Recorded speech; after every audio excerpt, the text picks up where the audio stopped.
वैसे ही फल लगे हमको। इसलिए मत सोचो कि मुझे वो दुख दे रहा है, मेरा पड़ोसी अच्छा नहीं, मेरा पति अच्छा नहीं, मेरी पत्नी अच्छी नहीं, मेरा पुत्र अच्छा नहीं, मेरी बहू अच्छी नहीं, मेरी सासू माँ अच्छी नहीं। ये मत कहो, पहले भी खराब कर्म किया, अब कह करके और खराब कर्म करेंगे। क्यों? क्योंकि हम कहते मैं अच्छी हूं, मेरी सासू नहीं अच्छी है। ये बहुत अच्छी बात है, मैं तो बहुत अच्छी हूं पर मेरी बहू अच्छी नहीं है। अरे तुमको क्या पता कि पिछले जन्म में तुमने क्या क्या कर्म किया था, और उस कर्म के आधार पर ही तुम्हारी सासू वही बन के आई है जो कर्म किया था, बहू वही बन के आई है जो तुमने कर्म किया था। इसलिए सबको अपने गुनाहों की माफी मांगो, कमरे में बैठ करके कुछ नहीं तो इतना तो बोल दो, हे सासू मां तू मेरा ही कर्म करके आई है, किसी प्रकार से मुझे माफ कर दे। हे बहू तू मेरा ही कर्म बन करके आई है, किसी प्रकार से मुझे माफ कर दे। हो सकता बहू धीरे धीरे ठीक हो जाए, सासू मां धीरे धीरे ठीक, जब प्रायश्चित करेंगे, रियलाइजेशन करेंगे, पश्चाताप करेंगे, तो तब भगवान कृपा करेंगे। एक तो हमने कर्म किया बुरा, दूसरा हम दोषी भी दूसरे को ठहरा रहे हैं, तो भगवान कहते अरे एक तो तुम गुनाह किया, फिर गुनाह तुम मानते भी नहीं हो, तो बताओ तुमको कैसे माफ किया जाए। इसलिए बंधुओं, जब तक हम अपने गुनाहों की माफी नहीं मांगेंगे,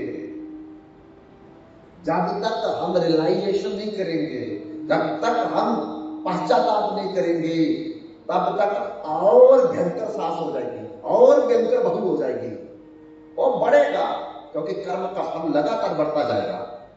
लेकिन सबसे बड़ा दुनिया में प्रायश्चित है भगवान का सत्संग सुनना। सबसे बड़ा दुनिया में प्रायश्चित है भगवान की कथा में आना। सबसे बड़ा दुनिया में प्रायश्चित है सीताराम सीताराम सीताराम कही जाके बीबी राके राम आगे सीताराम सीताराम सीताराम कहिए जाहे विधि राखे राम तारे विधि रहिए। राधे श्याम राधे श्याम कहिए जाके विधि राखे राम तारे विधि रहिए। राधे श्याम राधे श्याम राधे श्याम कहिए जाहे विधि राखे राम तारे विधि रहिए। हो जाहे विधि राखे राम तारे विधि रहिए।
राम तेरे साथ में बाबे कान कान आंगना जाहे विधि राखे राम ताहे विधि रहिए।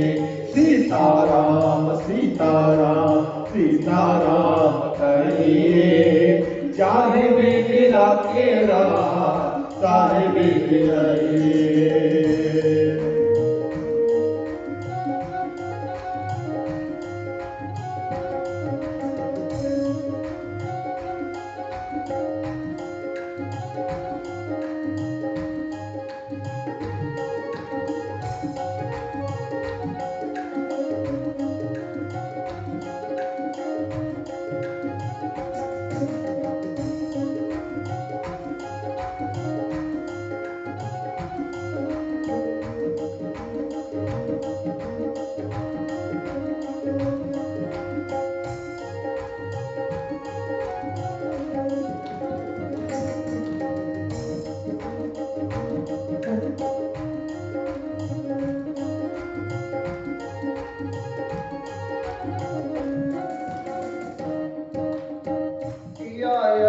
मान तो फिर मान नहीं पाएगा, किया अभिमान तो फिर मान नहीं पाएगा।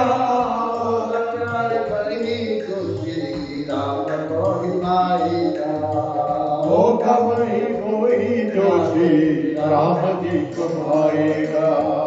भले आज्ञा शुभ काम करते रहिए, चाहे मिथिला के राम चाहे मिथिलाइए।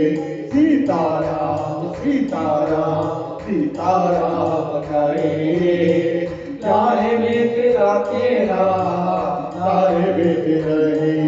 हो चाहे मिथिला के राम चाहे मिथिलाइए।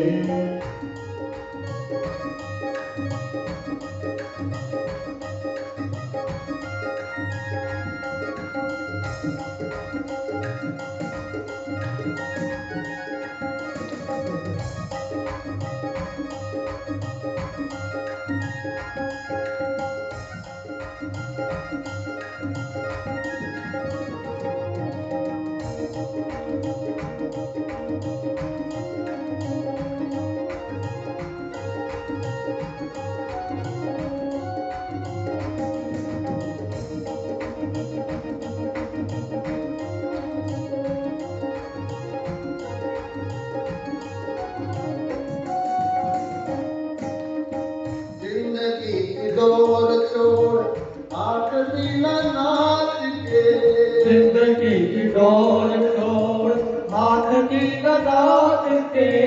महलों में रख के चाहे वो बड़ी में बात ले, महलों में लाके चाहे कौड़ी में बात ले।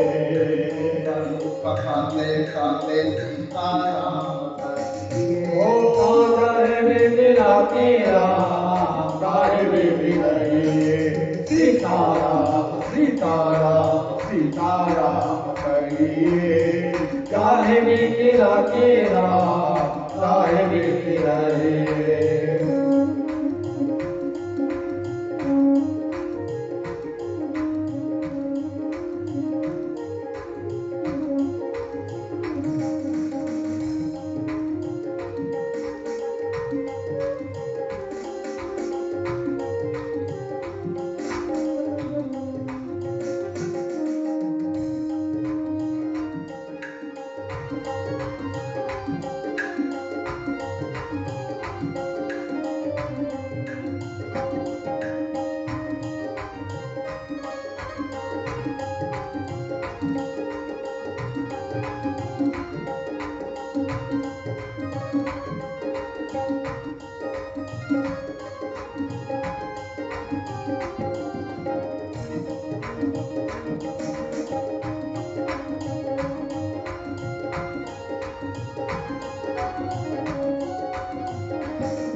राम जी से दूजिया को छोड़ दे, आशा एक राम जी से दूजिया को छोड़ दे।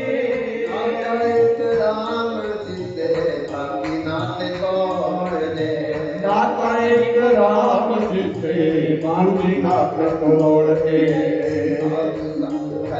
करते सीताराम करी हो चाहे इंदिरा के राम चाहे बेटी हरे सीताराम सीताराम सीताराम हरे चाहे इंदिरा के राम चाहे बेटी हरे राधे श्याम राधे श्याम राधे श्याम हरे चाहे इंदिरा के राम चाहे बेटी हरे ओ सीताराम सीताराम सीताराम हरे चाहे इंदिरा के राम चाहे बेटी हरे ओ चाहे इंदिरा के राम चाहे बेटी हरे चाहे इंदिरा के राम चाहे बेटी हरे चाहे इंदिरा के राम चाहे बेटी हरे सीताराम सीताराम सीताराम कहिए जाके विधि राखे राम ताहे विधि रख।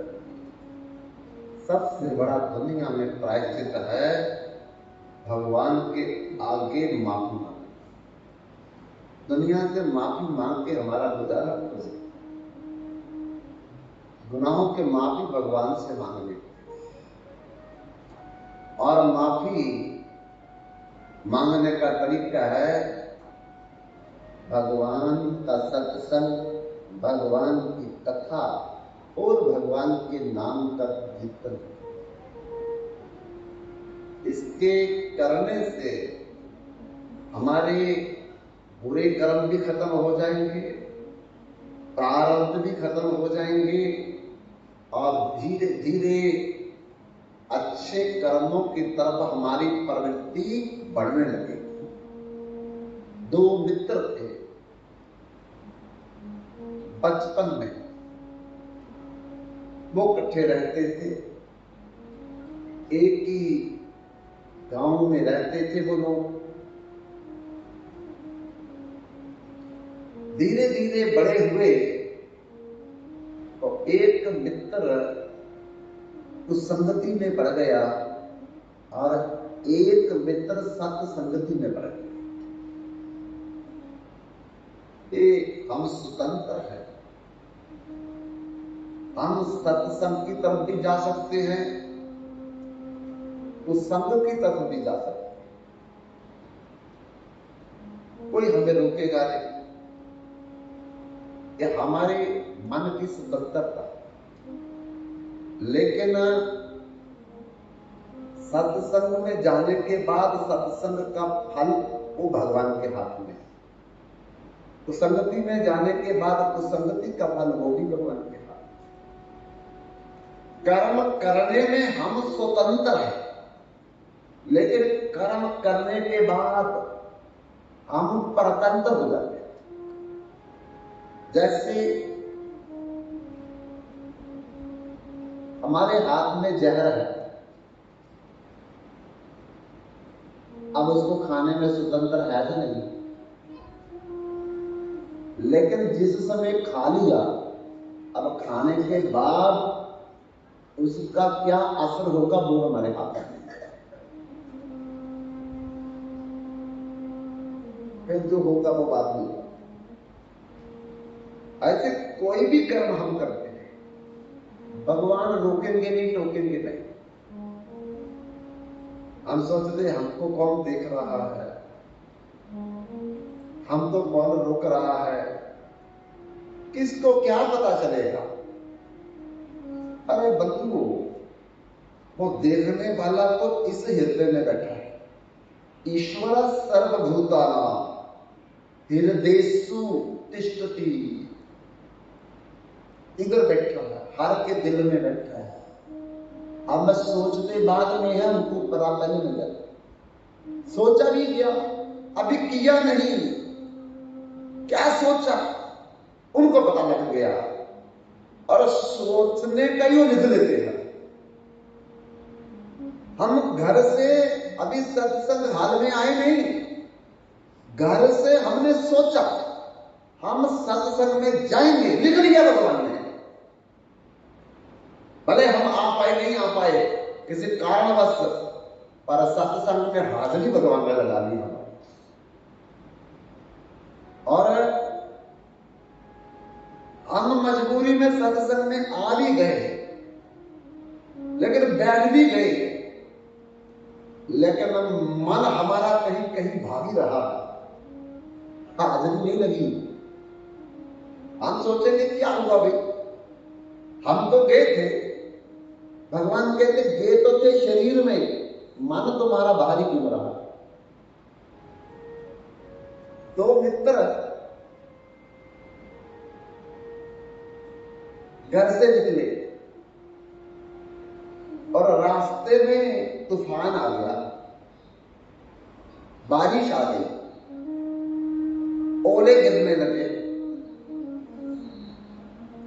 और दोनों भागे।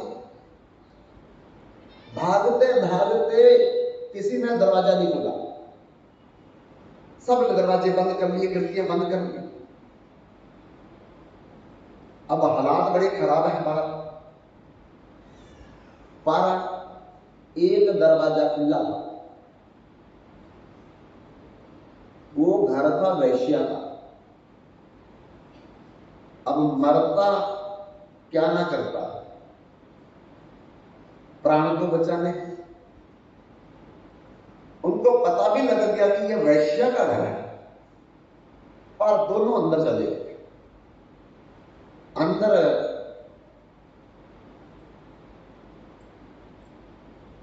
ताश खेली जा रही, मदिरा पान हो रहा, नाच गान हो रहा, जो भी अभक्ष्य पदार्थ खाए जा रहे थे। एक मित्र कहता, भाई ऐसा है, मैं नहीं ऐसे वातावरण में रह सकता, मैं तो चला। दूसरा कहता, हालात देखे बाहर के, अगर जिंदा रहेंगे तो भैया निकल जाएंगे, तो अगर हम जिंदा ही नहीं रहे तो क्या निकलेंगे, बैठ जाएगा। बेचारा मन मार करके अपने मित्र की बात मान करके बैठा रहा, पर माहौल उसको अच्छा नहीं लग रहा था, क्योंकि वो सत्संगी था। फिर घंटे के बाद कहता, भाई मेरा मन तो बड़ा खराब हो रहा, मैं जा रहा हूं। बोले, बाहर देख कितनी हवा चल रही है, ओले गिर रहे हैं, बरखा हो रही है। अरे हवा से कोई पेड़ गिर गया तो मर जाएंगे दोनों। अभी चुप करके बैठा रहा, माहौल ठीक होगा तो चलेंगे। बेचारा 1 घंटा बैठा रहा, फिर उसका मन न लगे। अब तो उसने जिद पकड़ ली, मैं तो चला, मैं नहीं बैठूंगा जहां। जबरदस्ती हाथ छुड़ा करके निकल गया, और एक मित्र वहीं बैठा रहा।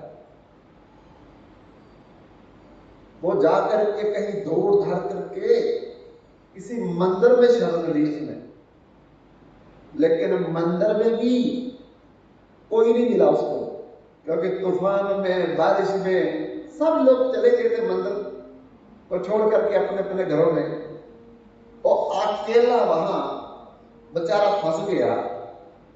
तो बार बार सोचने लगा, अरे मैं बहुत बड़ी गलती की, मैं मित्र की बात मान लेता, वहां तो बैठने में तो आनंद ही था ना, हवा नहीं आ रही थी बारिश में, यहां तो बारिश भी गिर रही है, हवा भी आ रही है।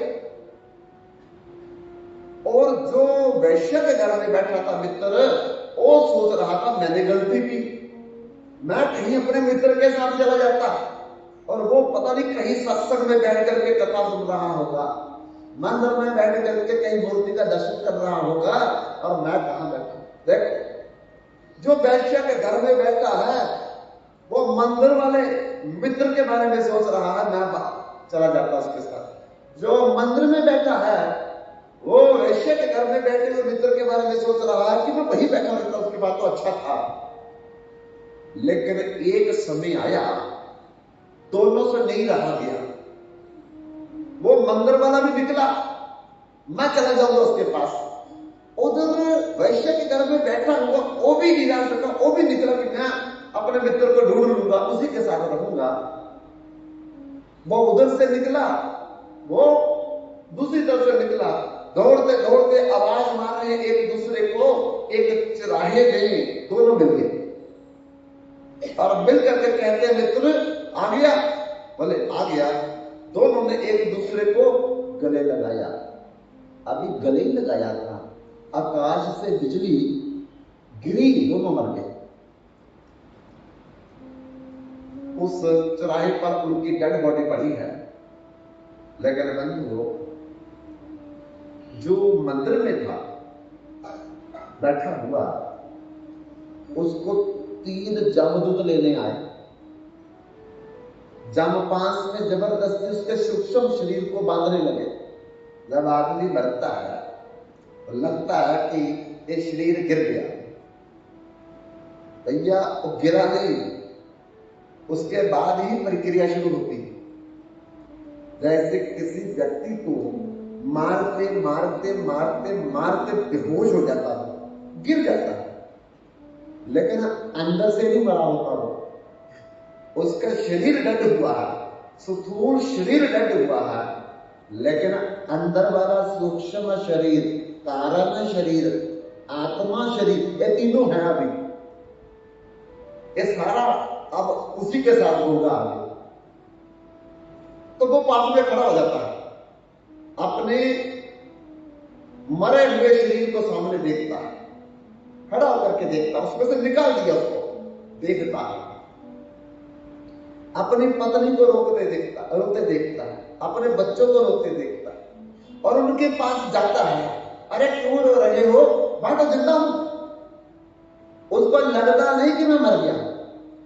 और सामने शरीर, एक शरीर ऐसा ही है, एक जैसा ही है, ये भी ऐसा ही नजर आएगा कि मैं ये हूं। पत्नी को जाके बोलता है तू क्यों रो रही है, पर उसको हाथ लगाता, उसको पता नहीं लगता पत्नी को। बच्चों को ऐसे लेता है, हाथ निकल जाता है। सबसे बड़ा उसके लिए उस समय दुख है कि बोल रहा है लेकिन कोई सुनता नहीं है, उसकी आवाज इस जगत से डिस्कनेक्ट हो गई। अब वो इस संसार से साथ नहीं जुड़ सकता। वो पत्नी को देख रहा है, बच्चों को देख रहा है, परिवार को देख रहा है, रिश्तेदारों को आके देख रहा है। लोग कह रहे हैं मर गया, चल बसा, देहांत हो गया, अंत हो गया, उसके संस्कार में जाना। अपनी मौत का सारा सुन रहा है, लेकिन हम सोचते हैं मर गया।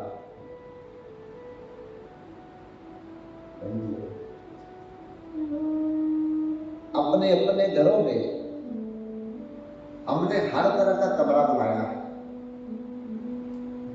ड्राइंग रूम बनाया है, बहुत बढ़िया बनाते हैं। बेडिंग रूम बनाते हैं ना, बेडिंग रूम, बेडरूम भी बनाते हैं, डाइनिंग रूम भी बनाते हैं। क्या हमको इतना ज्यादा है कि एक डेथ रूम भी बनाना चाहिए, मरने वाला कमरा भी बनाना चाहिए, और बनाया कमरा चाहिए। इसका मतलब हम मरना नहीं चाहते, हम मौत को भूल के सारे कमरे बनाए, लेकिन मरने के समय क्या करते हैं, सोफा उठाओ, बेड उठाओ, डाइनिंग उठाओ, जगह बनाओ जगह। इसका मतलब पहले नहीं पता था कि हमें मरना है। जब हमारे घर से कोई मरेगा उसके लिए बढ़िया कमरा बनाओ, ताकि हर दिन जाओ उस कमरे में और बाहर लिखो डेथ रूम, ताकि मौत याद रहे। बंधुओं, 2 बातों को भूल मत, जे चाहे कल्याण। अगर हम अपना कल्याण चाहते, मंगल चाहते, उद्धार चाहते हैं, तो 2 बातें याद रखें। 2 बातों को कभी नहीं भूलना चाहिए। नारायण एक मौत और दूसरे श्री भगवान। मौत को कभी मत भूलो। हम जितने पाप करते हैं, जितनी बेईमानियां करते हैं, जितनी मिलावट करते हैं, 1 नंबर, 2 नंबर, 3 नंबर, 4 नंबर का काम तभी करते हैं हम मौत को जब भूलते हैं। जिस व्यक्ति को मौत याद है वो पाप क्यों करेगा, वो अपराध क्यों करेगा, वो चोरी क्यों करेगा? क्योंकि उसको पता है पानी तेरा बुलबुला आसमान की जात। अरे पानी के बुलबुले की तरह मैं अभी भी मर जाऊंगा तो क्या करूंगा? करूंगा तो मैं पुत्र के लिए, करता तो मैं पत्नी के लिए, करता तो मैं शरीर के लिए, लेकिन फल मेरे को भोगना पड़ेगा। बहु प्रपंच करी धन ले आवे, सुत दारा के आन लुटावे।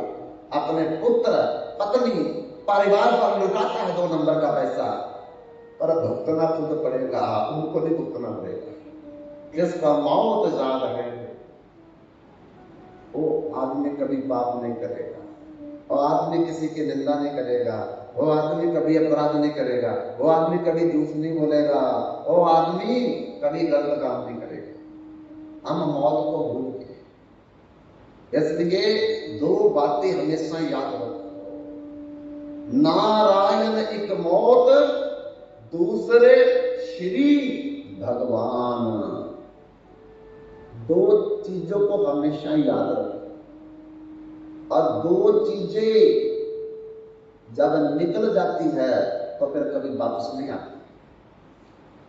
कौन कौन सी? समय निकल गया फिर नहीं। इस समय जो टीवी देख रहे हैं उनको टीवी का फल मिलेगा, वो समय वापस नहीं आएगा। आप सत्संग सुन रहे हैं, आपको सत्संग सुनने का फल मिलेगा। समय दोनों के वापस नहीं आएंगे। उसका कर्म उधर लिखा गया, इसका कर्म इधर लिखा गया। दो चीजें कभी वापस नहीं आती। एक समय जो निकल गया, दूसरा मुख से जो शब्द, जबान से जो शब्द निकल गया वो कभी वापस नहीं आएगा। और दो चीजें कभी व्यर्थ नहीं गवानी चाहिए। कौन कौन सी? सत्संग का क्षण और प्रसाद का काम। पता नहीं जिंदगी को कब बदल गई। सत्संग में कोई बात लग गई तो बदल सकता है आदमी किसी भी समय में। और प्रसाद का काम, अगर प्रसाद समझ के खा लिया तो जिंदगी बदल जाएगी। इसलिए कुछ चीजों को अपनी जिंदगी में याद रखो। और एक को जमदूत तीन लेने, आखिरी में तीन जमदूत आते हैं लेने के लिए। जो आदमी पाप करता है, जो आदमी अपराध करता है, जो आदमी सत्संग में नहीं आता, तीन जमदूत आते हैं आखिरी। क्यों आते तीन? चार क्यों नहीं आते? दो क्यों नहीं आते? और जो पुण्यशील व्यक्ति है उसके पास चार पार्षद आते हैं विमान लेके, और जमदूत पास लेके, जम पास लेके आते हैं, उसको बांध करके ले जाते हैं। जैसे किसी अपराधी को, मर्डररी को, अरे पुलिस बांध करके हथकड़ी डाल के ले जाती है। और जब कोई अफसर कोई बना है, नेता कोई आया है, तो उसके लिए फूलों का गले का हार और घड़ी लेकर के जाते हैं स्वागत करने के लिए। ऐसे ही पुण्यशील व्यक्ति को विमान आता है और चार पार्षद आते हैं। क्यों चार आते हैं? क्योंकि चार ही पुरुषार्थ है हमारे जीवन में, धर्म, अर्थ, काम और मोक्ष। और हम तीन ही तरह के पाप करते हैं, चार तरह से नहीं, दो तरह से नहीं। मनसा, वाचा, कर्म। मन से किसी के लिए बुरा सोचना ये भी पाप है, ये भी लिखा जाता है। वाणी के द्वारा किसी की निंदा करना, किसी को गाली गलौज करना, किसी से झगड़ा करना, ये वाणी के द्वारा पाप है। और हाथों से, पांव से चल करके किसी का काम बिगाड़ना, एक कर्मना पाप है। मनसा, वाचा, कर्मना, तीन प्रकार के पाप, अपराध, व्यभिचार, अनाचार, दुराचार, भ्रष्टाचार होते हैं। और चार प्रकार से पुरुषार्थ होते हैं, धर्म, अर्थ, काम और मोक्ष। तो बंधुओं, वो जो मंदिर में बैठा हुआ था, वो मरने के बाद उसको तीन जमदूत आए और उसके शरीर को बांधने लगे जमपास में। और जो वैश्य के घर में बैठा था उसको विमान लेकर के चार पार्षद आए। उल्टा हो गया। और जो वैश्य के घर में बैठा था, नाच गान भजन पान ये सब कुछ देख रहा था, उसके लिए तो चार पार्षद विमान लेके आए, गले में माला डालने लगे उसे। और जो मंदिर में बैठा हुआ था उसके लिए तीन जमदूत आए, जमपास मैंने हथकड़ी लगा करके ले जाने। वो बोलने लगा तुमको गलती लग गई जमदूतों। बोलते क्या हुआ? बोले वो जो है उसको ले करके जाओ और पार्षदों मेरे पास आओ, मैं तो मंदिर में बैठा था। वो वैश्य घर में बैठा था। तो जामदूत कहने लगे और पार्षद कहने लगे, हमको कोई धोखा नहीं दे सकता, हमको कोई धोखा नहीं दे सकता, हमको सब पता है कौन वेश्या घर में बैठा था, कौन मंदिर में बैठा था। बोले कैसे? बोले जो वेश्या घर में बैठा था वो मन में यही सोच रहा था कि मेरा मित्र मंदिर में बैठा कोई कथा सुन रहा होगा, सत्संग सुन रहा होगा, हम मन को देखते हैं किसका मन कहाँ है। और जो मंदिर में बैठा था वो वैश्य घर में बैठे हुए मित्र के बारे में वो तो अरे नाच गान देख रहा होगा। तो इसलिए मन हमारा कहाँ है ये बड़ा जरूरी है। अनंत जन्मों में हमने सत्संग सुने हैं, अनंत जन्मों में कथा भी सुनी है, अनंत जन्मों में चमटे तोड़ दिए, ढोलकियां तोड़ दी, कीर्तन कर करके फायदा नहीं हुआ, फायदा कोई नहीं हुआ। क्यों नहीं फायदा हुआ? क्योंकि कभी किया ही नहीं। दो हाथों से किया, मुंह से बोला। भगवान ना मुंह वाला देखते हैं ना हाथों वाला देखते हैं, भगवान तो देखते हैं मन वाला। मन ऐब ही संसार, मन ही बंधन का कारण है, मन ही मुक्ति का कारण है। ये हाथ पांव बड़ा सुंदर बोल रहे हैं, इससे भगवान देखते हैं। ढोलकी तोड़ दी, ये भगवान भी देखते हैं। भगवान देखते हैं मन से क्या कर रहा है। इसलिए बंधुओं, जब तक हम लोग अपने मन को सुधारने का प्रयास नहीं करेंगे, जब तक हम इस मन को सत्संग में, कथा में, कीर्तन में नहीं लगाएंगे, सब कुछ करने के बाद ही फायदा नहीं होगा। नो प्रॉफिट, कोई फायदा नहीं होगा। इसलिए बंधुओं, ये सत्संग बिना विवेक न होई, राम कृपा बिन सूत्र न सोई। बिना सत्संग हमारा कल्याण